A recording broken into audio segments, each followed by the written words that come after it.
Hey everybody, welcome back to Backlog Banter. I'm your boy Abram, joined today once again by Andrew, Lightsaber Master, and we're here to talk about just that. We're here to talk about our favorite and some of the more interesting, maybe some of the worst, some of the best lightsaber fights in the entire Star Wars saga. But before we do, if you want to celebrate this new episode of My Star Wars Show with us, be sure to join our Discord.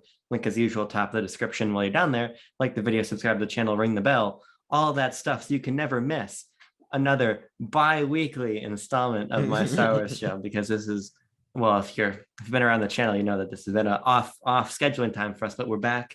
We're here for My Star Wars Show. We're here to talk about lightsabers, one of the coolest parts of all of Star Wars. So Andrew, we've been doing a lot of conversation about the politics of Star Wars and the philosophy and all of these galaxy building elements. None of that here today. We're here to talk about people hitting each other with lightsabers. So Andrew, where do you want to begin today? I was going to ask you, like, did you want to just dive straight into our favorites? Do you want to approach this chronologically, release order, or? So it's interesting you say that, because I had one main reason that I wanted to do this episode. Okay. I saw a video, I think it was on Twitter, of somebody saying, so what they do is they show clips of lightsaber fights. I think that's only from the prequels. They show the one they show the most is Anakin versus Obi-Wan dueling on Mustafar, and then they go, how do we go from this being that to the Kylo Rey Finn fight in the woods at the end of Force Awakens? Oh, okay. As a way to raise up the prequel lightsaber fights and to put down the sequel lightsaber fights, and I suppose by extension the original trilogy to an extent. So I want to talk about, I suppose, to frame the entire conversation, sort of our preferences out of lightsaber fight choreography, because I have to say, Andrew, I completely disagree with that poster, because I personally feel, and I don't know if this is a hot take or not, but I think that with the exception of the Darth Maul fight, the on-screen live action, because the animated stuff is different, but the live action prequel era lightsaber fights are by far my least favorite. Really? Yeah. Because when I think about a good lightsaber fight, and I think this is I want to kind of hear what makes a good lightsaber fight for you, I think of something that feels very practical to me. Somebody once said to me that the prequel lightsaber fights feel like they're like the combatants are dancing. You look at parts of Anakin and Obi-Wan fighting, and they're kind of like spinning lightsabers past each other, and they never even make contact at some points. You saw, I put up that GIF in the Discord. Yeah, it's spectacle, but it feels immaterial to me. I think about my favorite lightsaber fight, as we're going to get into, which is the Darth Vader and Luke throne room fight from Return of the Jedi. Good choice. Every one of those strikes is heavy, and really, you feel that impact, and you feel the power behind it. So for me, I'd always take something much simpler if it means that the action felt more visceral opposed to the showiness of the prequels. But where do you come down on this whole meta discussion about what you want out of your fights? You know what? So I remember, again, because I'm older and stuff. So I remember growing up with, we had feeble Obi-Wan with Darth Vader in A New Hope. Sure. And then we have, Luke and Vader in the I forget what it's called, the something chamber, the stuff they spray Han Solo the carbonite with. chamber. Thank you.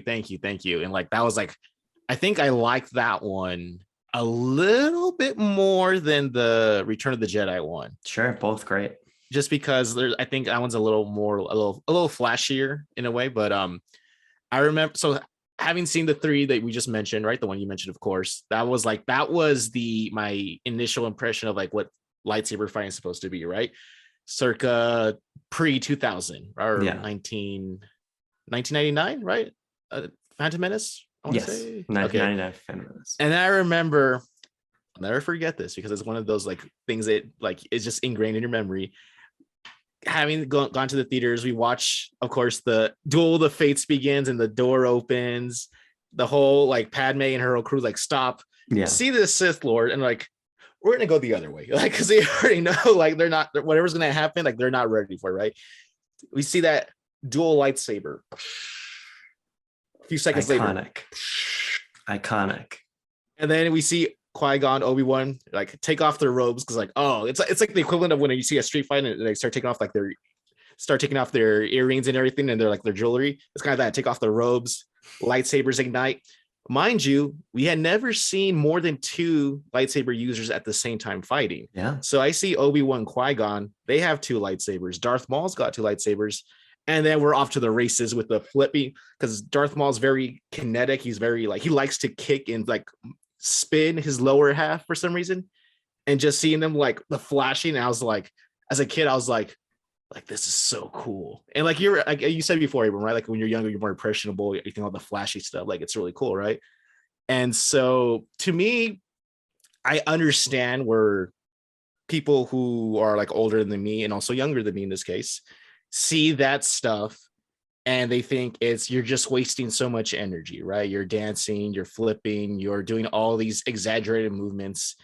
And because lightsaber fighting is supposed to be much more kind of like feudal Japan style duel, right? You don't waste your energy. You're supposed to make the simplest, like easiest cuts. You don't like get fancy with it. You don't like, right? So I think when it comes to like the prequel fighting, I love it because I love the sense of like, these are supposed to be the top Jedi of their like era, right? They're supposed to be, they're not just trained like how Luke is, very kind of just secondhand, not so much like, orthodox, right? They're very kind of like, this is like Jedi at their peak, at their prime. This is what a fully trained Jedi should be able to do in terms of like, it's a little flowery and stuff and a little artistic, but like, I think that stuff is beautiful, honestly. And I get it from your sense where you say it's not practical. And for the most part, yeah, it's not practical, right? The whole, like when Obi-Wan and Anakin are just scrolling and you're just like you could have killed him right there,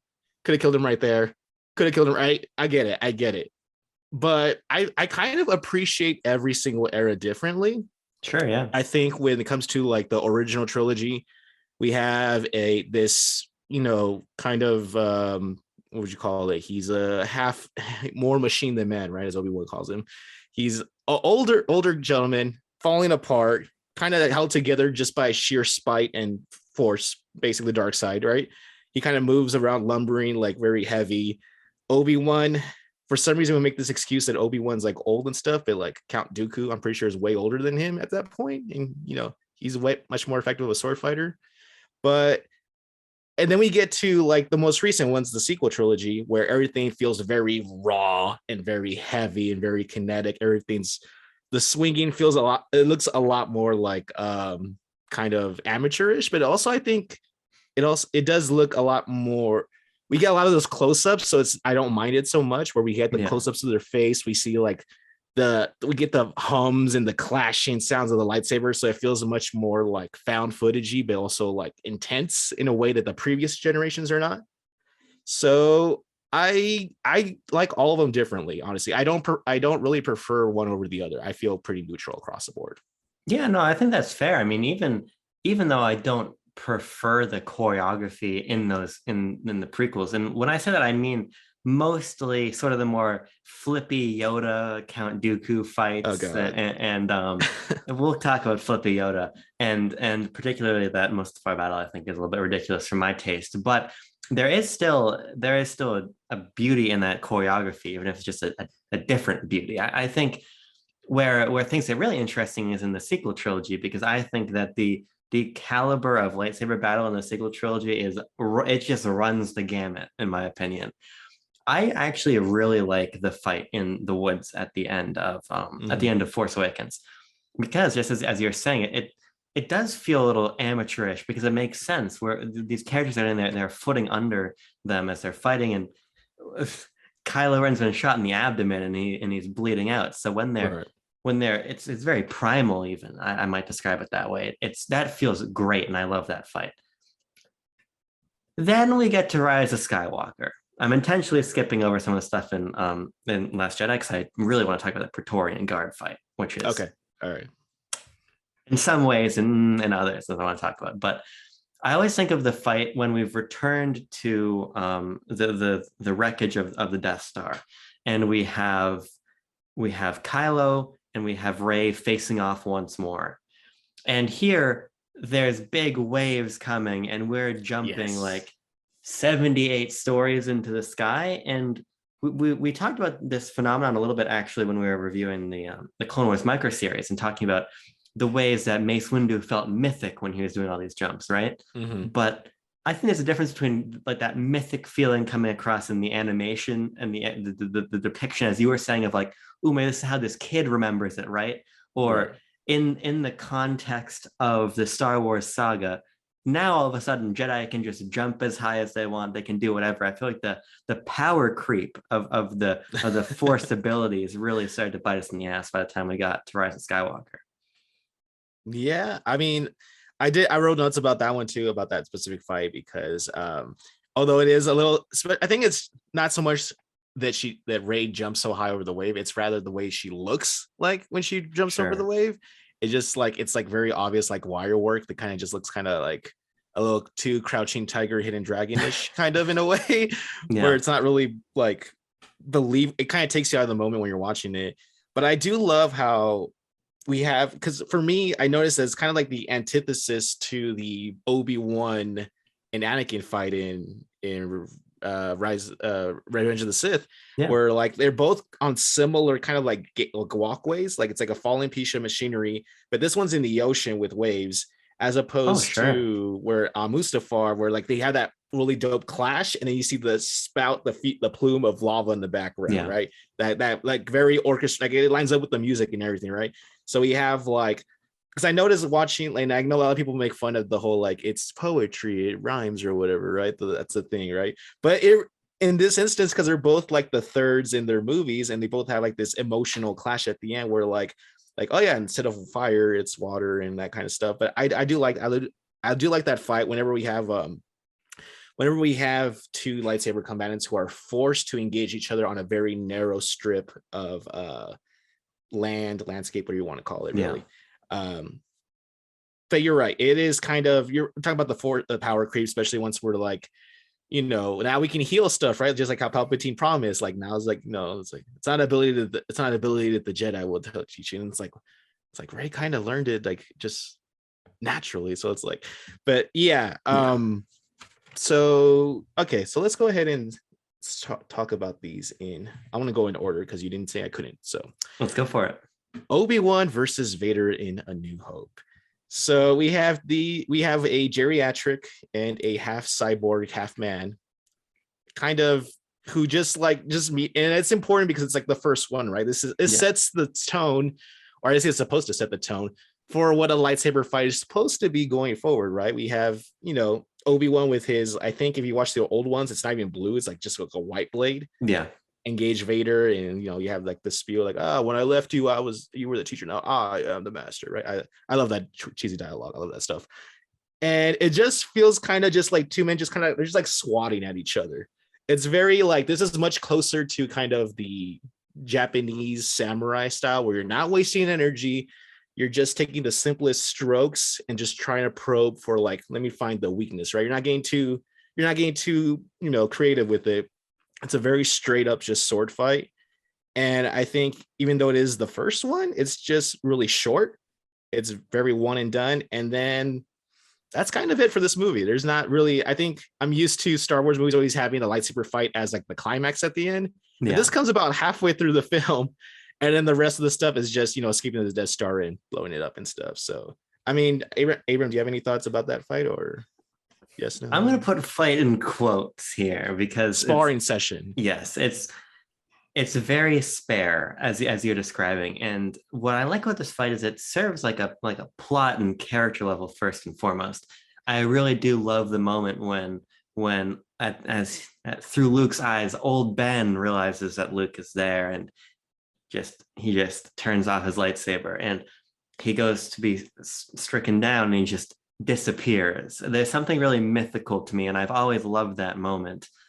But in terms of choreography, in terms of tension, I mean, it's pretty clearly the very bottom of the barrel. So I like it for what it symbolizes in the plot of A New Hope, but No matter how many times I rewatched it, it always gets me that Vader does a thing where he kind of toes the robe a little bit, like let me make sure, like like is he really gone? yeah. Like he like rubs it, like yeah, he's gone. I don't know that I don't know what the direction was for that, or like what was the point of that. It's just it's just a really silly moment to me. And it's like, it for some reason, it kind of like, it's supposed to be a very serious and like, oh, like, no. And then he's just like, it's just like, makes me giggle.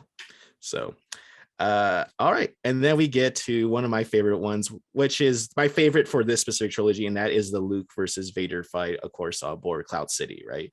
So he's testing the chambers, he's getting everything ready. I think they've already, Han's already been frozen at this point, right? They've already carted him off away. And then Luke comes up through a little elevator in the middle, right? Approaches Vader. And we just see that dope shot of Vader on top of the stairs with a silhouette. And he approaches him, lightsaber in hand. And then one of the things I noticed about this fight is like the whole time Luke is using both hands, like he's swinging a lightsaber like it's heavy. And Vader's pretty much just like one-handing it the whole time, like a full like master, like I can do this one-handed. He does this really dope thing, the little riposte where he like disarms him, where he like swirls it around. I love that. I love that moment when he does that.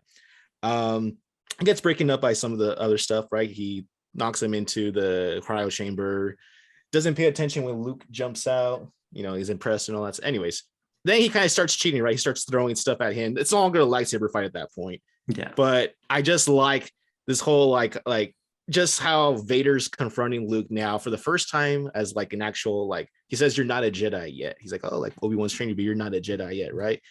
And he's just like testing him.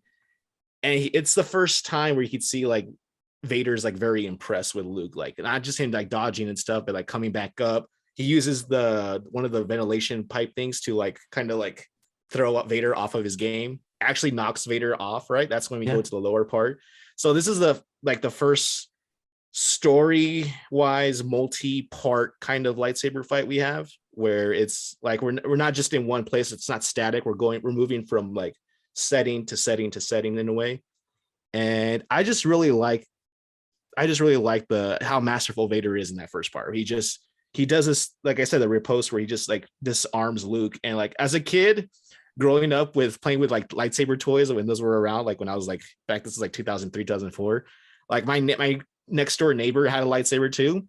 And I would always do that thing. I would do that thing like Vader does, where like you kind of like you leverage the blade like around like where like the handle is, and you kind of just like flick it. You just flick it.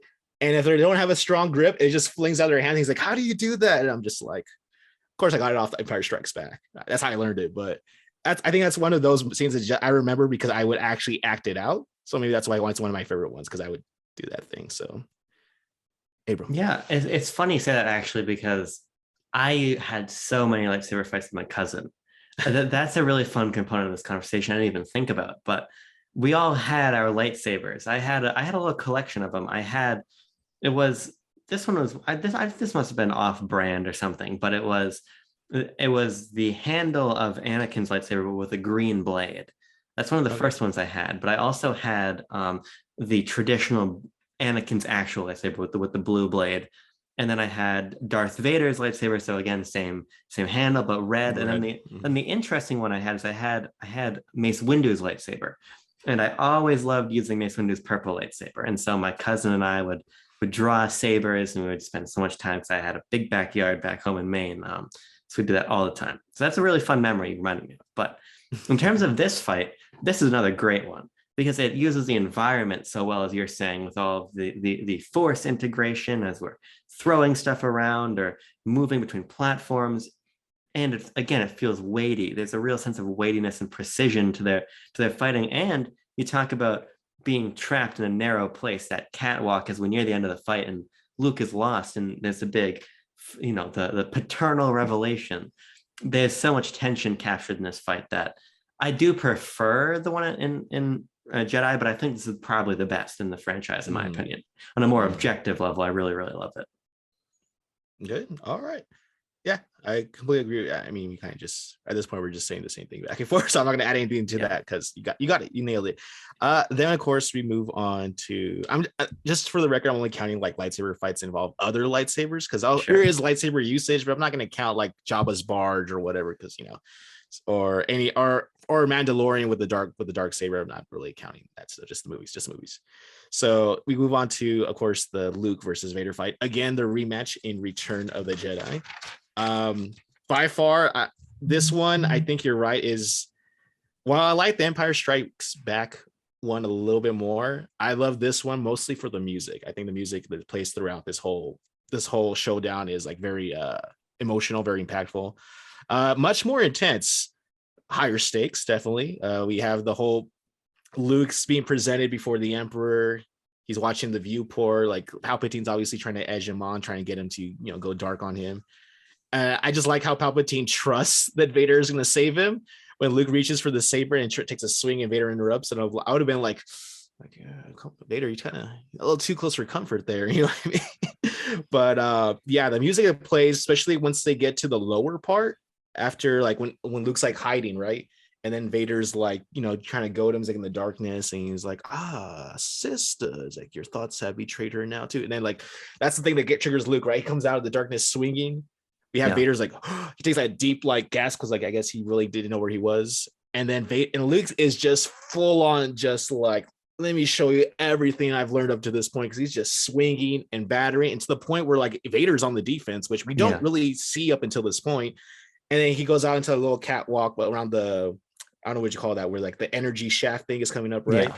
And he has to like, he's like, you know what? Hold up. And he's like, let me lean on the banister, because like he can't even like defend himself anymore. But like that whole moment from where Luke pops out up until when he finally cuts off his father's arm, like the music swelling, we get that nice orchestra, like we're like, it's just I don't know what the track is called. I've never been. I've looked so many times. I've never found what the actual name of that track. I don't know either. But when it's like we get the side profile where it's the GIF you put yesterday, right? So where they're coming out from like we're kind of like behind like the stairway, and we just see the back port of like we just see like the windows in the back, and then them just clashing, right? Just clashing, and Luke's just going all out, just beating the crap out of Vader. He's finally giving to that anger, and then he sees when he cuts off his father's hand, and then he sees the wires and everything, and it reminds him of his own. And we get that really deep reflection moment where like, oh my God, I'm becoming like my father in a way. And it's such a good, I think you've swayed me, Abraham. You and I have both swayed me back to thinking this might be the better fight after all, because I think just from an emotional standpoint and music, music always makes everything seem way better, especially like if it hits perfectly. So I think you're right. I think this one is the better of the original trilogy. I mean, you said it right there at the end, and that's the key word for me: emotion. The ways I love when we cut to Palpatine laughing as the sequence is unfolding in his throne room. We're putting on this show for him, and we see that as we're beating the shit out of Vader on the ground there, he's inching closer and closer to the dark side almost with every one of those blows before he realizes what he's doing. That is really why I think the scene works so well. Absolutely. You said this is your no. Wait, did you say this one's your favorite one of the entire series or just the original trilogy? Oh, the entire series. I love it. Really? Okay. I love it because it feels so quintessentially Star Wars. It retains that simple combat as we're talking about, but it has the sort of the spectacle of the struggle to destroy the second Death Star in the background out of the viewport. We've got the Emperor there. Just the stakes are so high and it means so much to the characters. I get so lost in that moment every time. And the lightsaber, just every one of those strokes, as I just said, it just really means something to Luke and his path to thread the needle of the dark side and not walk the same path as his father. I think it's just so well done. Yes, and that realization at the end, and like I think it's so powerful, and it kind of off a tangent, but it's so powerful when he just throws away his lightsaber.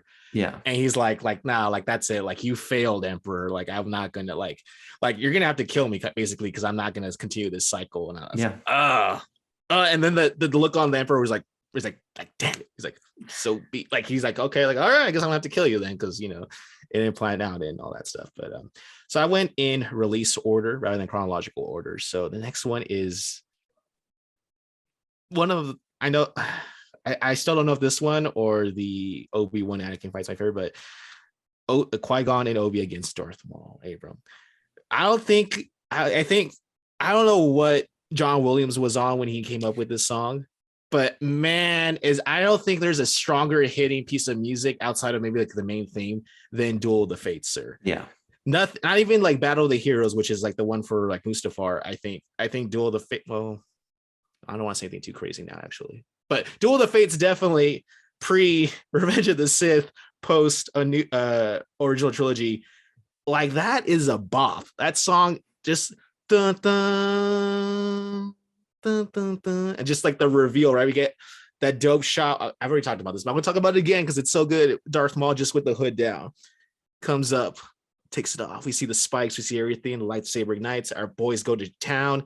He's flipping. He's like, he uses a force to throw something at the door. Why he couldn't just use the force to push the button on the door, I don't know, but it's cooler this way. They're flipping through.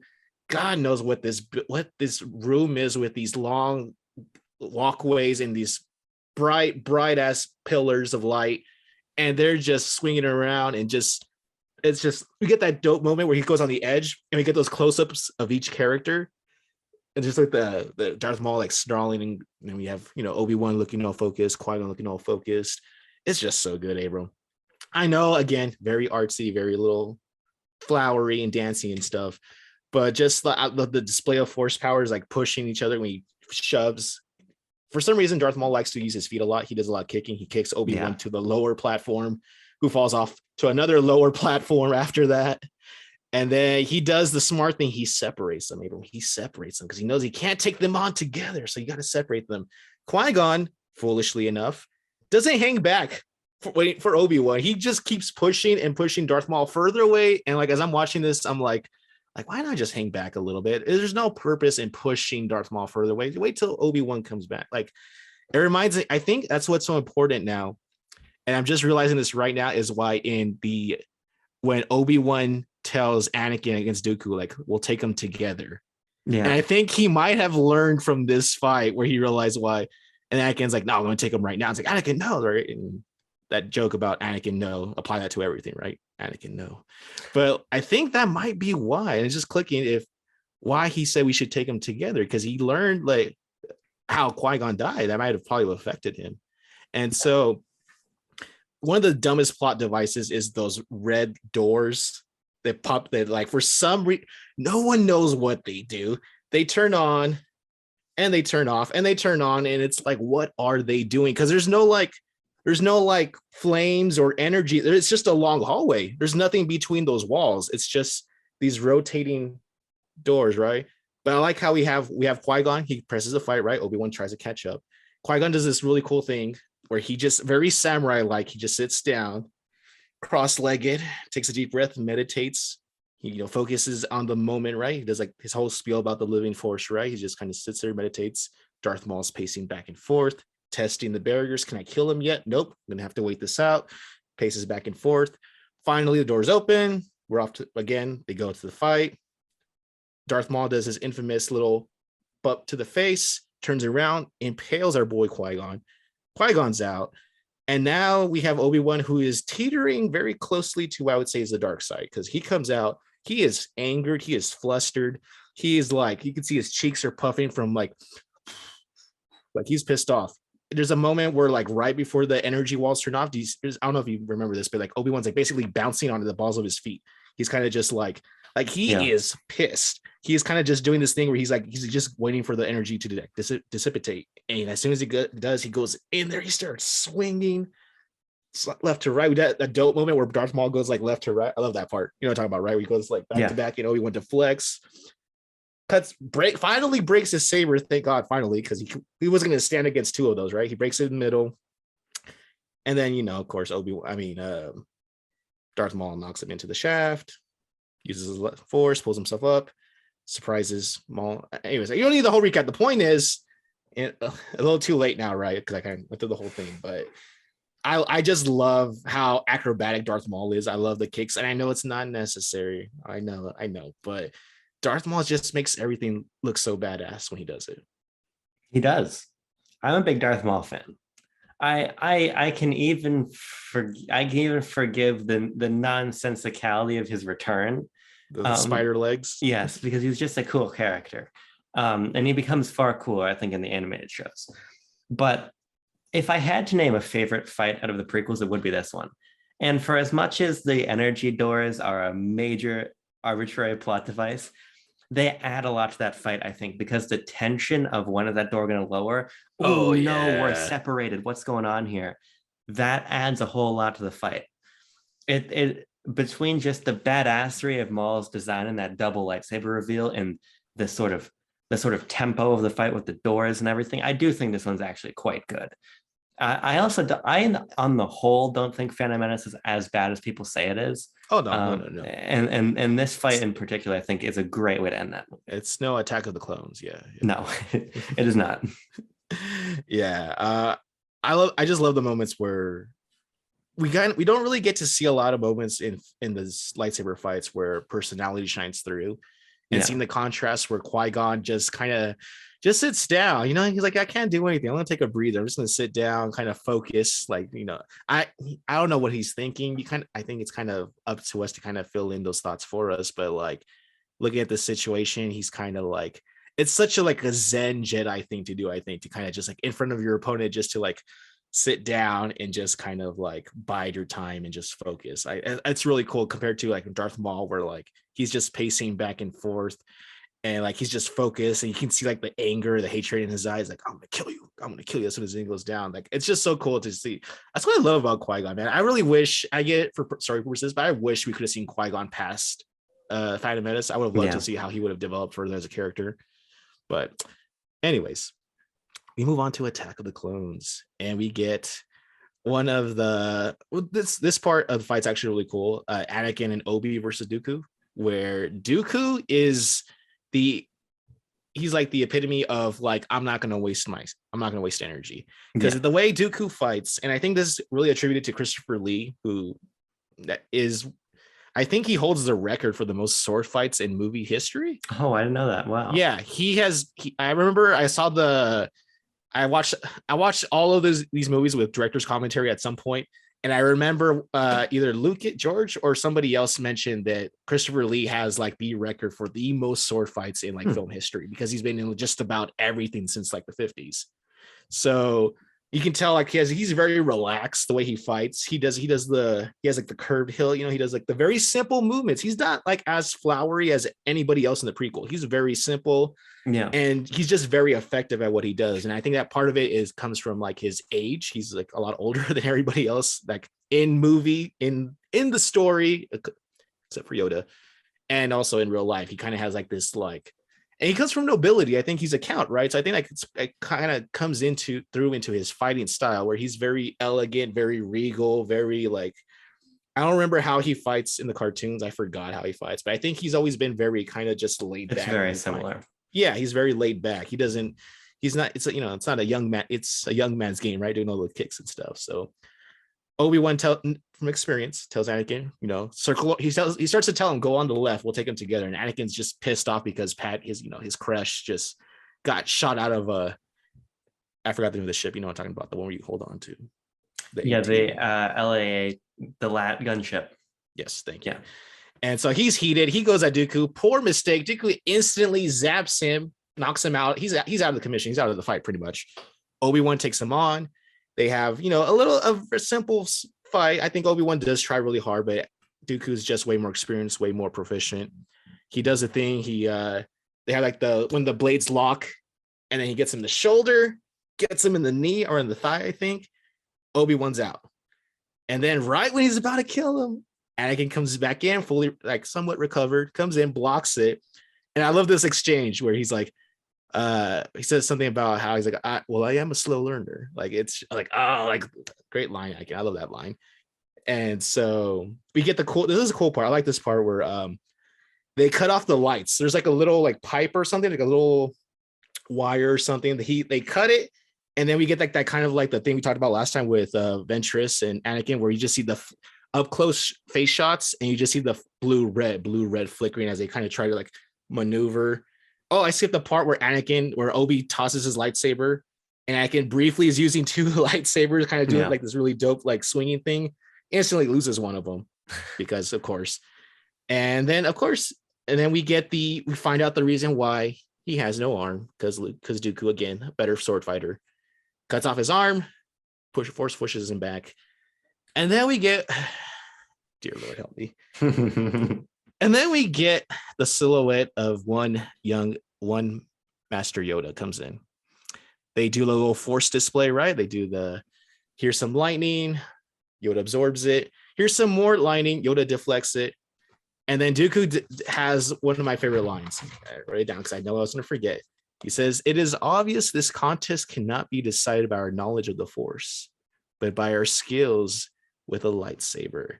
And I remember as a kid, like the next thing was equal parts awesome, equal parts cringe, where we see Yoda pull back his rope, takes out a little tiny lightsaber that's like fitted for his hand, ignites it. And Abram, I remember in the theaters when I saw this, and there was equal parts like laughing and equal parts like cheering, because like people like Yoda to us was always like this mysterious, does he have a lightsaber? Can he fight? Can he use a lightsaber?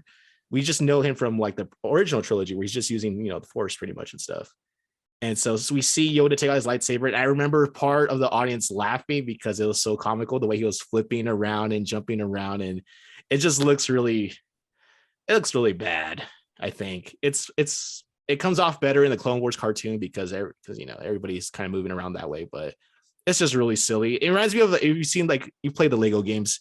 Yeah, Yoda, when he fights, but then when he's not fighting, he's slow with his stick, or he has that floating chair, right? Because he's old. And so Dooku's like, again, Dooku doesn't lose his cool. He's very, simple. Somehow holding Yoda at bay, Yoda's going crazy. And then Dooku realizes he's not going to, win this fight. So he causes a distraction to buy himself time to slip out with his solar barge or solar sailor thing. I mean, it's kind of basically like two fights kind of rolled into one. All the stuff before Yoda I thought was really cool, especially the Anakin, when Anakin's just soloing Dooku. Yeah. And then everything after that with Yoda is just, it's something. I don't hate Flippy Yoda. It's just weird. I don't hate it either. It's like I said, it was equal parts awesome and equal parts like, what? You know what I mean? Yoda is weird because ultimately he has to do something. I never imagined Yoda as somebody who didn't have a real power in battle, but Yoda can't really just do the Dooku thing of really trying to domineer the battle because he's like tiny. You just whack him on the head and he's done. So he's got to do something, right? Was making him flip around like a lunatic the best choice? I don't know. And I think we get a better sense of just how powerful Yoda is in the fight against Sidious in Revenge of the Sith, which is, of course, not an actual lightsaber fight. Right. But they're just basically using the Force to throw the floating galactic Senate pods back and forth each other, and Yoda's jumping over those and throwing them back. Like, that feels really badass. This feels like a creative choice. A good one or a bad one, it's somewhere in the middle to me. But I never really minded it. It's like he had to do something. Right. It's obvious that Yoda went with like his character build is more focused on speed than strength, obviously, right? Like you're right. He doesn't have the height. He doesn't have the structural like muscle or bone integrity to just straight up, wallop, right? He has to use his speed and size and stuff. I get it. It's just, I think it's just one of those things as to quote Abram, as I get older, it just seems one of those things that has just aged not so well over the years. Because when I was younger, I thought it was like really, really cool.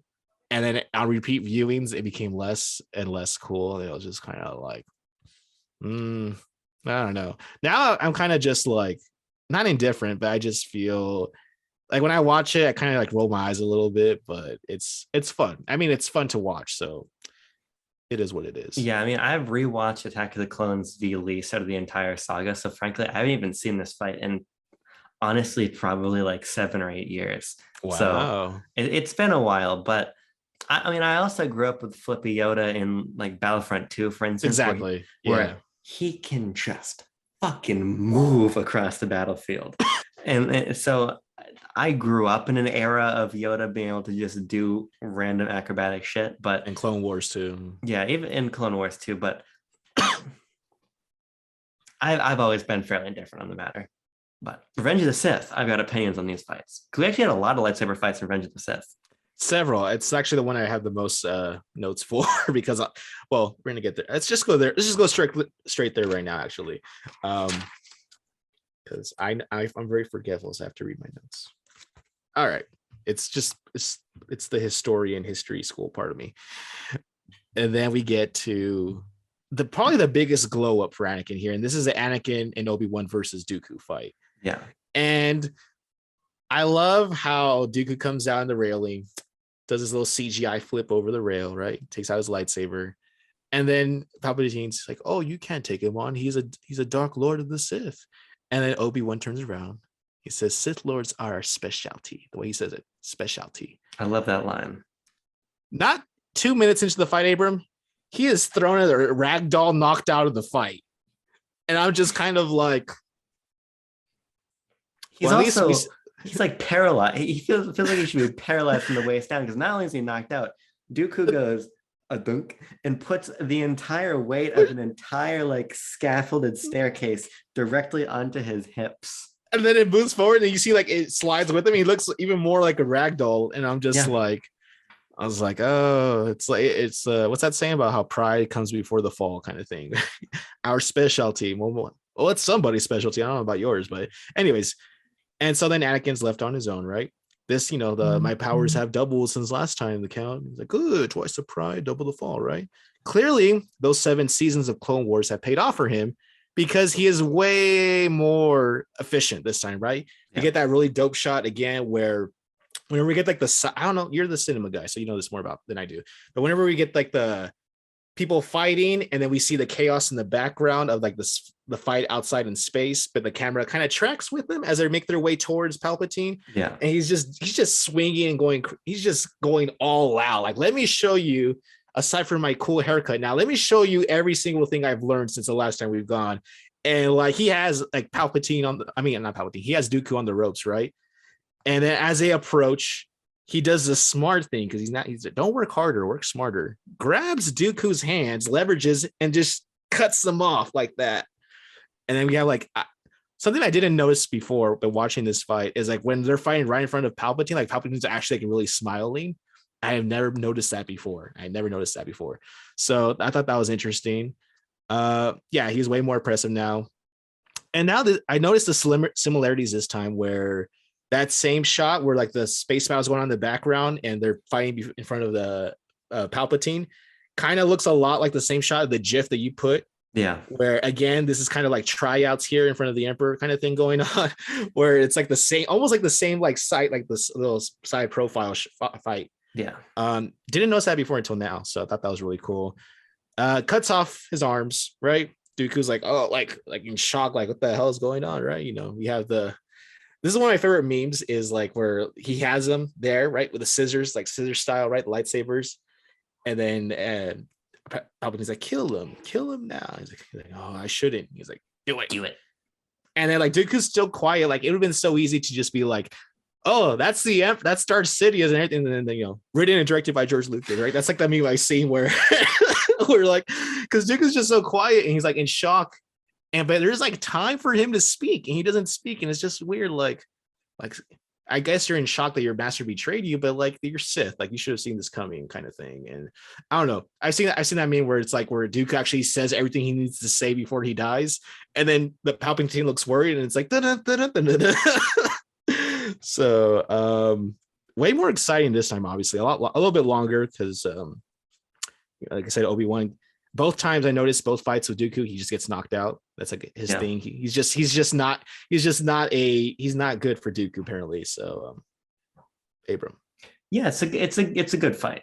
I this one to me is it's fine. I think Obi-Wan's whole I'm gonna go fight a couple of super battle droids in the staircase thing is weird. It feels a bit weirdly choreographed to me, but I really do love the moment of Anakin. He's taking these deep breaths. He's just finally bested Dooku, and Christopher Lee has this amazing like what's happening look on my face.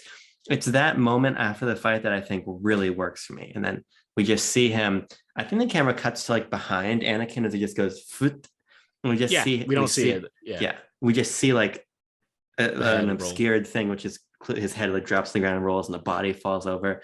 I think that moment is what really does it for me here.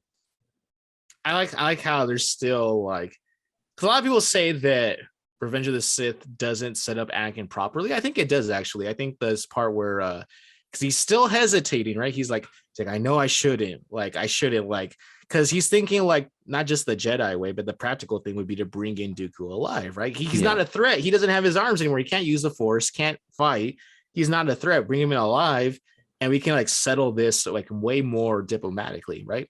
But then, of course, with the prodding and the influence of the Emperor, like, do it, right? He even slips into the Sidious voice when he doesn't do it, and then like, right, cuts off his head. I think we even hear like the voices like of like the Tusken Raiders. We can when he remembers like he's like everything. Don't like what did you tell me about like your mother and stuff? Like you kind of hear like the like in the background, right? So I love this scene because it's kind of in a way for me. I think it's like we're like kind of shedding the last of Anakin in this moment, and kind of adopting the Darth Vader persona, even though we're not quite there yet. This is still kind of like it's setting the precedent for Anakin just starts to just follow the orders, right? He's kind of he's taking himself out of the equation, so to speak. So I love this part of the fight. Phantom Menace is better than people say it is, but Revenge of the Sith is genuinely great. I would love to talk more in depth about that entire movie, but I feel like a lot of the criticisms people say about Anakin's turn or whatever, no, it's all I think is handled so well. I really personally, I put that probably definitely my top 5. It's definitely in the upper half of the saga for me, but I might even put that in my top 3. I love Revenge of the Sith. Yeah, Revenge of the Sith. I think even Tucker has mentioned how Revenge of the Sith is just. Revenge. He doesn't like Revenge of the Sith. Never mind. Disregard that. So yeah, we have that's like the first fight, of course. Then we have another happy landing and all that stuff that follows after that. And then we get to. I almost didn't put this, but because it technically does fit the criteria, Obi versus Grievous, right? Yeah. We have. They found out, hey, they're on Utapau. Like, all right, well, let's send somebody to Utapau, right? So Obi goes there. What about the droid attacking the Wookiees? Not important. Obi goes to Utapau, sneaks up, right? He has his little parrot dragon ride thing, really cool. Drops down, right? And we get the famous moment there. Abram, what does he say? What does he say when he drops down? Hello there. That's right. For some reason, Obi's like so ballsy. It's like, let me drop into this massive contingent of battle droids, and I'm going to walk out of this alive somehow. Obi's just so, after all these seasons of the Clone Wars, he's just so emboldened, I guess. I don't know. He drops in, gets the attention of Grievous. Grievous sends a couple of Magna Guards. Doesn't engage in the lightsaber fight. Looks like he's about to. Does a smart thing. I'll just drop that. Drops on the Magna Guards. Decapitates the last one. Obi's working smarter, not harder, right? Approaches Grievous, is like, basically, I'm here to arrest you. Doesn't say that, but that's basically what he's doing, right? And Grievous does the really dope reveal. And I've mentioned this before. It's like one of my favorite reveals. I don't care for the fight so much, but I love the reveal of where Grievous takes off his little coat, right? Reaches for his lightsaber, pulls him up. And again, because a lot of people, when I was in the theater, I remember this scene because I was like 14 or 15 when I saw this in theaters. The moment where his arms pop apart from each other, because we've already seen this in the micro series, right? Last time I talked about it. And all 4 lightsabers ignite. And I remember like my dad and like the rest of the audience kind of gasping, like, and I was like, oh, this is such a cool moment. I was like, oh, like we're about to see Grievous do some serious crap right now, because I had just seen him in the micro series, right, Abram? What happens? He takes out 4 lightsabers, immediately loses like 2 of them in less than 10 seconds. He does the dope thing where he spins them in the concrete, and like Obi-Wan's like probing, like what can I even get in like edgewise? Like, where can I put my blade in? Right? He's kind of like does a little literally flashy display of like sparks and everything. Looks super dope. That's a lot of flash. He's all bark and no bite, right? Loses 2 of the lightsabers. And then interrupted by the clones. The clones finally show up. They save the day, repelled down from the scaffolding and all this stuff, right? Obi does he like charges up the force push, right? He pulls back, kind of like a Kamehameha kind of thing. Yeah. And like pushes Grievous into whatever the ceiling is, drops the lightsabers, and that's pretty much where the lightsaber fight ends. Yeah. It's very just flash and pomp, and then it's over. And they just run off and go on a chase, and well, you know what happens later on, but it's just really cool for the initial shock and awe factor, and then it just fizzles out. Yeah, I think the reveal shot, because what's cool about Grievous in live action is that they make him feel really mechanical. It's like a pop, as his arms separate, and then the and the sound of his wrist spinning and the slight and like the burn marks on the ground as he's cutting through it. It's all super cool, but then it devolves into like into the wheel bike and boga chase, and then the whole thing on the landing platform. I actually like it. I like the pull the chest plate apart, boom, kicked off the edge, force pulled blaster, shoots him, and we see like the fire come out of his eyes. Yeah. And hello there is iconic, but I think so uncivilized is maybe Oh. Obi-Wan's best line. Oh, really he drops the that. blast. Yeah, he drops the blaster. So uncivilized. Yeah, He's so calm under pressure. I really can't wait to really. While I have very mixed feelings on going back to Tatooine with Obi-Wan for the Kenobi series, I can't wait to see Ewan McGregor back in this role, as long as he can bring like that charisma again. That little swagger, the way he's just like, yeah. I think you're right. I think like just to go off on a little tangent, like this whole movie, just like he has those moments where like he's just so comfortable in like the most strangest like situations, where the uncivilized, the another happy landing, the when they get the ray shields, we're supposed to be smarter than this, like like all those moments were like he's like, oh, when he's when he does a little spin so that the missiles that are tracking him like crash into each other, and he's like, oh, like fines for droids, like he has like all these little quips where like it's just so action hero and so much bravado, like it's almost like borderline arrogant, but like it's Obi-Wan, so like nah, like yeah, you're right, Obi-Wan, you deserve to like get off these like lines. He's got but it's not like Arnold Schwarzenegger bravado. It's almost like this. It's like this flat. It's like the flustered bravado. He's like he's humorous under pressure, which I like. Like when the buzz droids cut R4's head off and throw it off, and he's like, he does a nice job of like. It's almost like the Marvel quippiness, but before the Marvel quippiness drove that into the ground, and we ended up proto. Yeah. It was the progenitor to the disastrous Poe Dameron prank call at the beginning of The Last Jedi, which I will always hate with every fiber of my being. But I actually like that. Okay. It's because I like it because you just don't expect it. Yeah, I think really the positive of my point, without throwing too much shade on some of the stuff in the sequels I don't like, even though I like the sequels on the whole, people who watch the show will know, I think the humor, especially from Obi-Wan in the prequels, is pretty good. Yeah, when they're in the elevator and like no, like R2, we're trying to go up, not down, like, and he's like, and then where he go, what's that part where Anakin's on the top of the elevator and he's like taking out the battle droids, and he drops back into the elevator, and Obi-Wan's like, where have you been? He's like, oh, I was like doing this, like, and he like he doesn't like believe him in a way where he's just like where have you been? He's like, I've been here, like yeah, okay, sure, like whatever. Like I just love, maybe that's a different topic another day, just like the little rapport they have going on. It's hilarious. So and then of course we get to the most, I think, emotionally charged and heartbreaking duel of them all. Oh wait, no, I almost skipped. Yeah, we're missing one. Almost skipped one. The god embarrassing Kit Fisto, Mace Windu, Saisi 10, and I forget the other guy, the Zabrak's name. I can't remember the guy's name. But these four Jedi Council members show up. They ambush Palpatine, and then like they did Kit Fisto so dirty, Abram. They did him so dirty. He just went out like a chump. He just gets. We have the Emperor do his like freaking Mufasa roar spin across the room. You know, I mean, I kind of left out the really interesting dialogue before this about, you know, I am the Senate, not yet, and you know, so that's treason then, right? Okay, but he's flies across the room like a corkscrew, like this, like a cork, yeah, and then does this thing where like it's so telegraphed, like you see it coming and you just let it happen anyways. Where he just pulls and then takes out Saisi 10, does a little flight, smacks Kit Fisto, and it's like, oh my god. And then it's just basically just Mace after like a few seconds, right? Yeah. And then they have like, I love this part where like I can't act it on myself, but where Mace and Palpatine are kind of like this, and they do the I can't do it right, but it's like the just like, okay, right there, right? The dude, and then like kind of like the underhand block as they pass each other. That's really cool. I don't know what you call that, but I love that.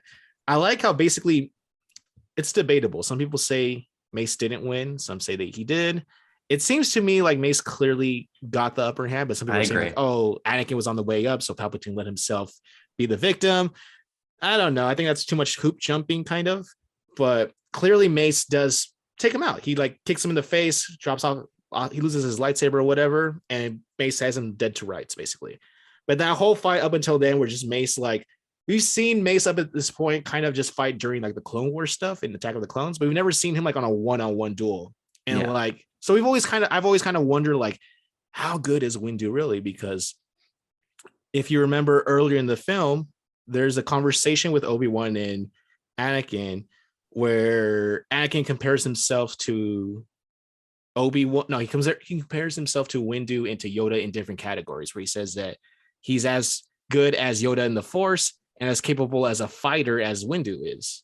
And so we're kind of like, well, how good is Windu? And so we see here that clearly on a one-on-one fight, he does edge out the Emperor, by a bit. So has him to dead to rights. Anakin comes in, ruins the entire thing, of course, because, he has to and stuff. So, but I'm just, I just don't know how you can show up with 4 Jedi Council members and they're pretty much all die. It's just, and then just like in a very quick and a pathetic fashion where he telegraphs the stab, Abram, he telegraphs it. He pulls back, lunges forward, and I forget if it's Size 10 or what? No, Size 10. Yeah, he's the first one that goes down, and it's like, come on, man. How do you get to be a member of the council and just like go out like with one cheap shot? I think this is the worst fight, maybe in the entire saga. I really don't like this one at all. It's just, this to me is where the nonsense choreography is at its most egregious with that corkscrew spin. Oh, is that what sets the tone for you? Yeah, that one just, we get off to a bad foot, and then I get that the Emperor is super powerful, but it's such an anticlimax. We think about one time in the micro series when Grievous is hunting those 4 Jedi in that ruined structure. There's at least a sense of like terror as Grievous is hunting them. Mm-hmm. There's no real sense of anything here because Palpatine just bop, bop, bop, 3 of them are gone. Now it's him against Windu. And then the fight's, it's okay, but I forgot to mention that weird moment where he does like a sideways flip, right? He's on top of this chair or his little seating area, and he's fighting Windu. He does like this weird sideways flip that just looks really, really bad. Yeah, he's just like, whenever he's like jumping around, it just looks really inorganic, and it's just not good. It's just not good. All right. Anyway, so that's terrible. Then we get to the most emotionally charged fight or I would argue the entire series, the entire franchise as a whole. Sure. And that is Obi-Wan versus Anakin, of course. The Sith deals an absolute. I will do what I must. You will try. And then Battle of the Heroes kicks in. Another dope soundtrack, another dope song. They're really like, I know, again, this is like very exaggerated flowery stuff, but man, it looks so good. It looks so good when they're going down that very narrow hallway and there's just sparks flying because their sabers don't fit in that hallway. So they're kind of just like batting at each other. It's just like flickering light, just flashes of light and sparks everywhere. It looks really dope. A lot of kicking. Again, a lot of kicking. There's a really funny when he does the Anakin, when Anakin charges at him, he does like the clothesline and knocks him on his back. It's like, it's just like one of those funny moments to me where it's like it doesn't fit into like what the lightsaber fight is, of course. The GIF, of course, the right, I could have stabbed him, right? Didn't. But just I think what really makes it such a great fight is the knowing the relationship that these two characters have and how they're basically almost on equal footing. They're just as good as each other. Like, I think if it wasn't for the silly elevation thing, I can't remember the high ground stuff. Yes. I think it probably could have kept going until at least until they tired out or until like somebody got a lucky shot in, because they're like on par pretty much. And I remember watching like the behind the scenes stuff about like how like painstaking like practice they had to do, like Ewan McGregor and Hayden Christensen, just like with the plastic lightsabers, of course, but like just like the amount of like drilling, because like there's not really that much stunt work here. It's pretty much, I mean, when it's up close, it's just them, right? And just the very brutal nature, like when Anakin has him and like he's like pushing him down, right? Like he's like has him and he's like doing that thing, right? He's like snarling as he's about to like decapitate him. And it's like, oh my god, like we've gotten to this point where like you're ready to kill this guy. And I mean, obviously they're fighting, right? So they're not fighting for fun, but like you see the almost like the resentment he has in a way for him in a way. And he's like pushing him down, and then Obi-Wan kicks him and stuff, and they turn off the shields, right? They take their fight outside along this metal walkway path, right? It starts to fall apart. And then the fight kind of there's a cessation of hostilities for a while they escape while it's like raining lava. Basically, they like take cover behind this pillar and like, okay, I guess we'll wait this out. See if things calm down. Oh, my favorite part of that, I just forgot to mention when they have that clash, right? That very heavy clash where they bring their sabers together, and then the plume of lava in the background goes up, like right as the music hits. Like, oh, so good, so good. They have that machine part falls off. They're like swinging around on ropes, like fighting on ropes still somehow. Like it's just really funny. It's cool, but it's funny also.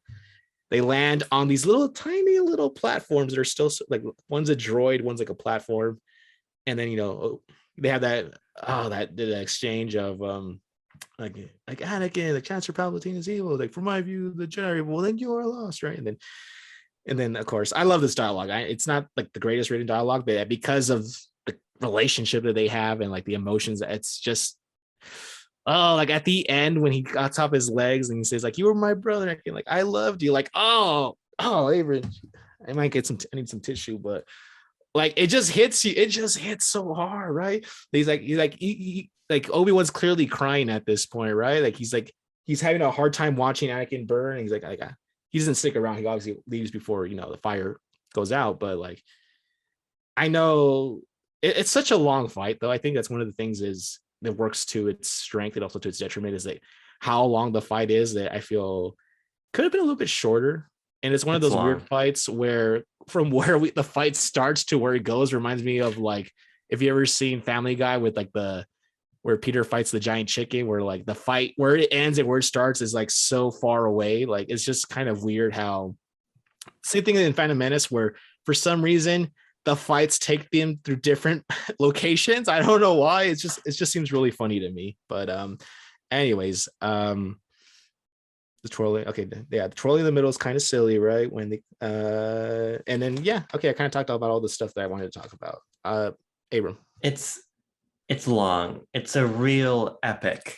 I like that we move. But I feel like we get.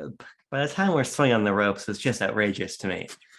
It's about at that point where the fight really loses me. I can take I can leave the twirling, but I can at least take the concept of it. But we're Tarzaning back and forth.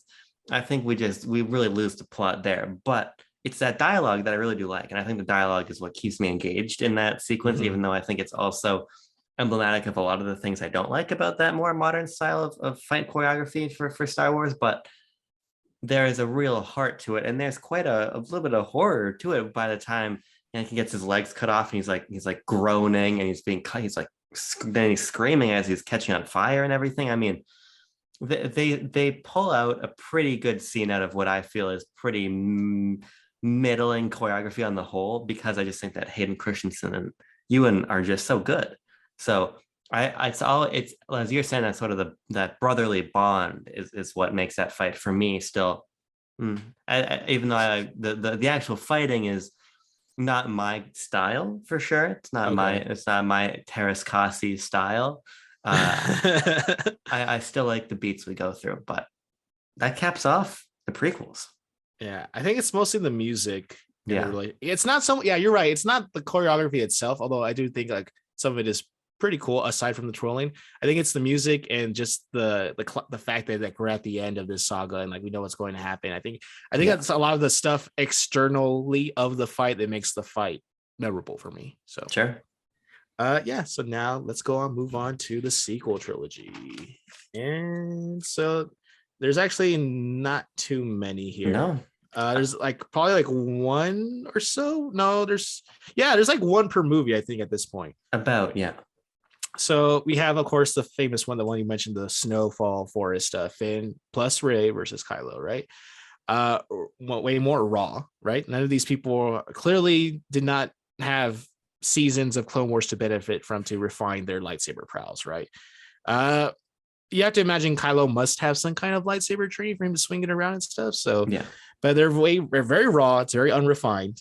And then every time they swing, it does feel like the lightsabers have weight to them. I think when they're clashing, when there's a part where near the end where, well, I guess I'll get there in a second, but Finn totally gets shafted. The whole series does him absolutely dirty. Right? Yeah, the moment where he's ready to fight, Kyle's like, lightsaber belongs to me. Finn's like, come and get it.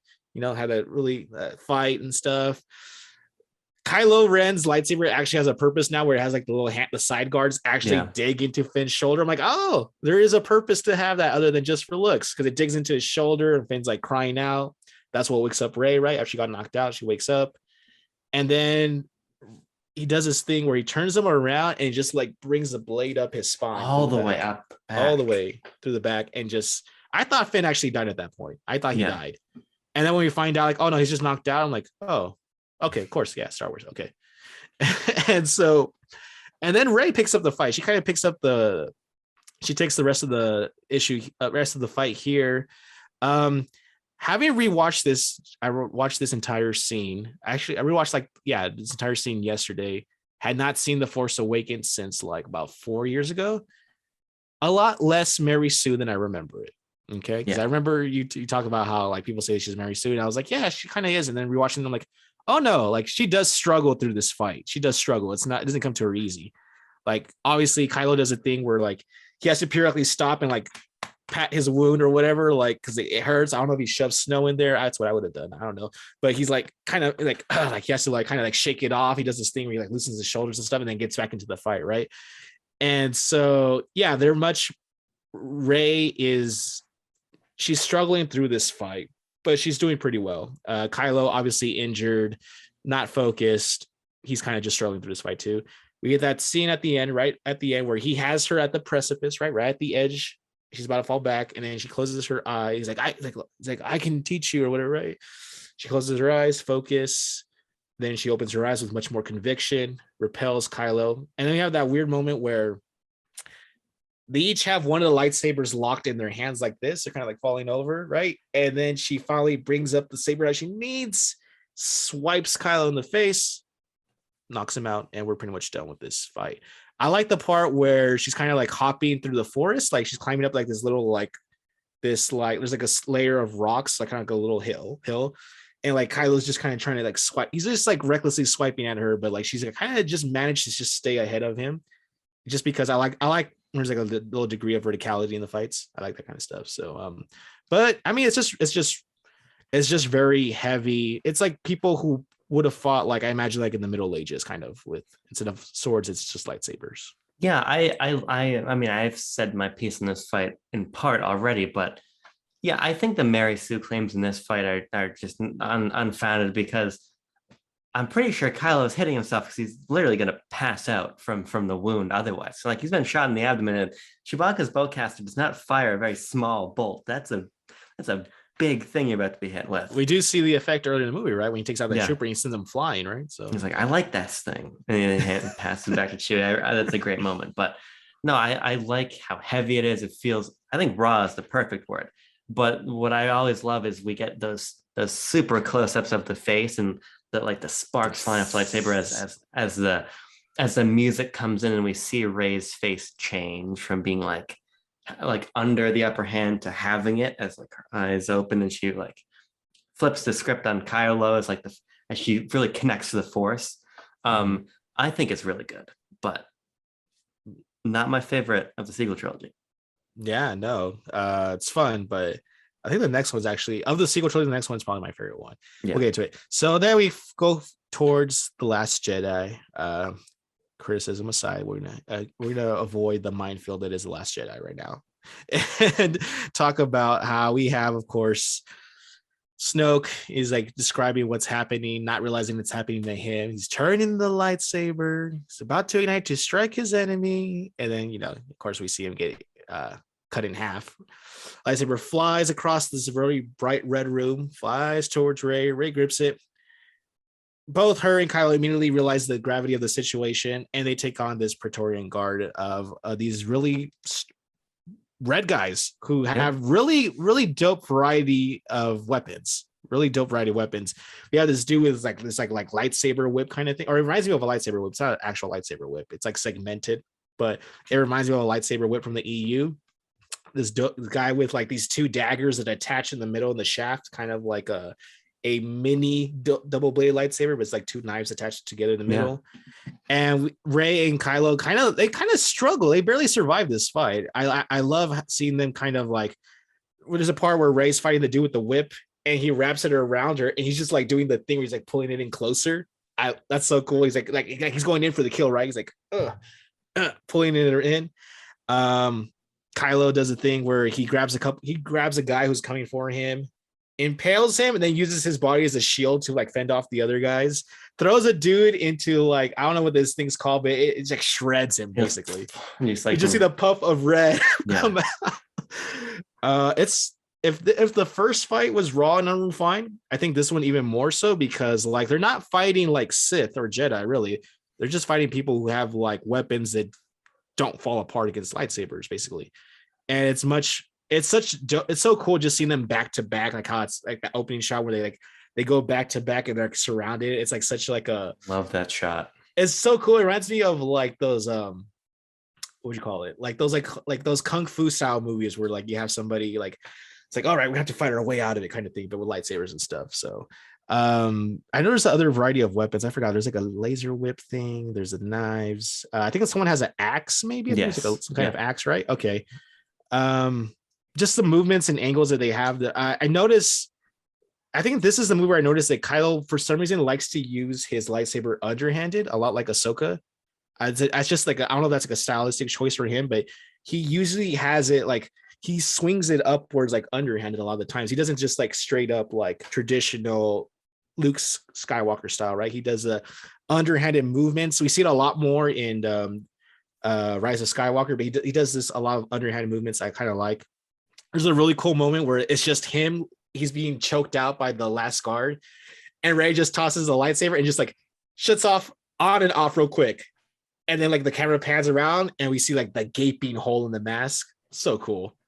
Yeah, it's just I love the variety of weapons, the amount of like action that's going on. There's a part where Kylo stops to look at what's going on, sees like Rey is struggling, and he's like, okay, like I can't take care of that right now because I have my own situation. He's like, let me deal with this and then work my way over there. Rey does the dope thing where she's caught with she lets go of the lightsaber, drops it, and then grabs it with the other hand, like does like the finishing move. It's really cool. It's really fun to watch. It's a really fun moment, really fun fight. Yeah, I love this one. It's either my second or third favorite in the entire saga because they just feel so the fight doesn't feel so unfair. They're not on an even playing field here, so they're improvising, and that improvisation, I hate that word, as they're tossing lightsabers back and forth. Or I love when like Kylo gets disarmed and the guy goes to swing at him, he like has to like jump back and dodge this big blade coming at him. Yeah. There's this real sense of urgency in the fight, and it's set against this beautiful like red background and the floor is black. So much red. Yeah. Yeah, it's really visually striking, and just the sort of inventive ways they're able to kill each guard is just really cool, because it's more than just we're just going to best them in combat one-on-one and take them down. It's no, we're gonna fucking die if we don't figure this out. And the ways they have to work together, oh, I think it's so awesome. And it sets up the great moment of we're like, now we can rebuild the galaxy together. We just did this, and it seems like, okay, phew, we're relieving the tension. But no, the biggest trial is yet to come. These two butting heads against each other. So I've always loved lightsaber explodes, and that's pretty much it. Now you're probably thinking, what about the Luke and Kylo fight? That's not technically a lightsaber fight because they never touch blades. He just dodges and stuff. So I'm not going to count that. We're not going to count that. All right. No objection, right? No objection. No objection. I like it. I think it's a good scene. I think it is a good scene, but it it doesn't fit the criteria. Yeah, no, it pays tribute to New Hope, and I think kind of a clever and subversive way, and then especially with the And then just the robe we see With the Luke. two sons, Abraham. Yeah, he goes back to the Force and the robe falls. But it is a beautiful scene. But yeah, anyways, moving on. Last one. We come up to our last one, and that is, of course, depending on how you look at it, Rey versus Kylo again. This time in on I forgot the name of the planet. But is it Endor? No, it's not Endor. Is it? it's the moon Endor because it's where the Death Star crashed down Oh onto, yeah. right? So yeah, it's right Or after. Yeah. actually, I think it's Endor proper, right? Because the forest moon of Endor is where the shield generator base is in Return of the Jedi, and then I think we're actually on Endor. You're And, right, because yeah, they Rise talk of about Skywalker. because they were in. It's called the Moon of Endor, right? In the Yeah. original. Yeah, you're right. So I guess this is Endor proper. Yeah. Okay. So we're on Endor. Kylo finally shows up. Rey just got the thing she needed. I forgot what the MacGuffin was, but she got something from the down. Protractor. Oh No, no, this she is used after that. right. Yeah. She uses the protractor to get here. Yes, to find. Oh, the Wayfinder, right? I think it's the Sith Wayfinder. The Sith Wayfinder, but she like pulls out the protractor arm and has like line it up to. It's like heaven forbid that it might have shifted or whatever in all that time, that the terrain might have changed or something. But anyways, Don't worry about it. So we have again round 2, right? Rey versus Kylo. We talked about this earlier again with the waves and the crashing and the flipping. Honestly, this fight's just kind of like whatever. It feels like it's like round 2 from Force Awakens. Yeah. But I don't know. I think this is actually when I noticed where Kylo actually started. I wrote it down actually, where Kylo starts using underhanded style. I noticed that a lot. But other than that, it's just an okay fight. This is the one I have the least to say about, honestly. To me, it loses something in how they're not even flippy here; they're just floaty, and I'm not sure what I think about that floatiness. I like that. I actually do like Force Heal. I think that on the whole, we got Force powers that kind of out of hand by the time we reach episode 9, but I do like her stabbing Kylo and then healing him, and then we get the nice moment of reflection with I can't believe I'm saying this, but a nice moment in Rise of Skywalker with Han who shows up. I like that. I do like that. Yeah. I'm not crazy about the exact mirroring of dialogue before then we just throw the lightsaber this time. I know what I have to do. I don't know if I have the strength to do it. But it's kind of hammy, it's kind of cheesy, but the actual fight choreography itself it's poetry, Abram. It rhymes. I will say though, my favorite lightsaber moment in Rise of Skywalker is when the horribly underutilized Knights of Ren are surrounding Kylo, and first of all he begins the fight without the lightsaber. Yeah, he's really messed up, but then through the power of like Force, that bond they have. I don't know. It's the Force dyad, but they're using the power of like Force sharing. I don't know. Force sharing. That's what you're gonna call it. Force sharing. But he gets the lightsaber and it's behind his back. He takes it out. He ignites it. I love the shrug. He does the shrug and then just mows down the Knights of Ren. I just like he takes it out, and like they kind of like startled at him. He's like it's such like a Han thing to do.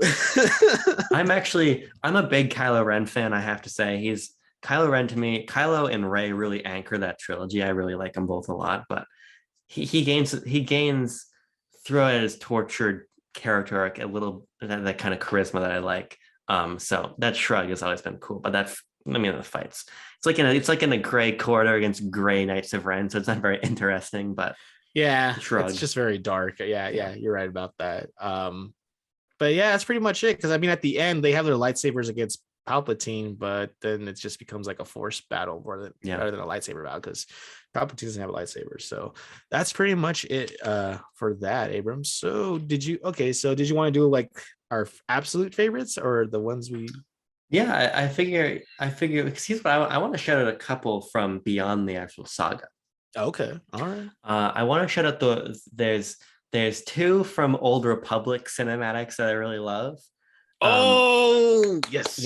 So the first one is from the Hope cinematic, where Bastille Sean is there, or Satele, Satele, right? It's not Bastille. I don't. Bastilla. You're Bastilla, confusing. Right. Yeah. Satele is fighting. Is that who is that?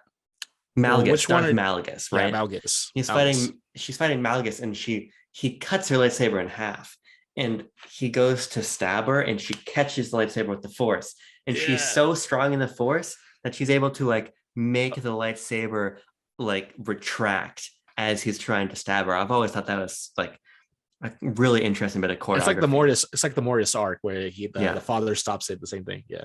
But then also there's the one on the ship. It's Malgus again, and Malgus is it his master or his master? His master.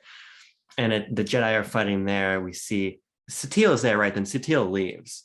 Yeah, she jumps onto the ship. Yeah. And then her master is fighting. What he's got a single bladed lightsaber and a double bladed lightsaber. Yeah, she tosses it as she leaves, and he like catches in the air. Yeah.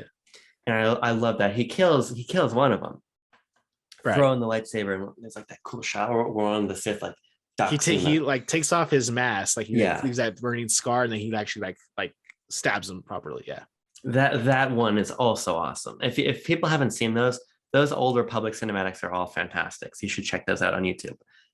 But there's two other ones I want to shout out. I'm going to be honest, I don't remember any lightsaber fights from the Clone Wars, to be totally honest with you. I'm sure there are cool ones in there.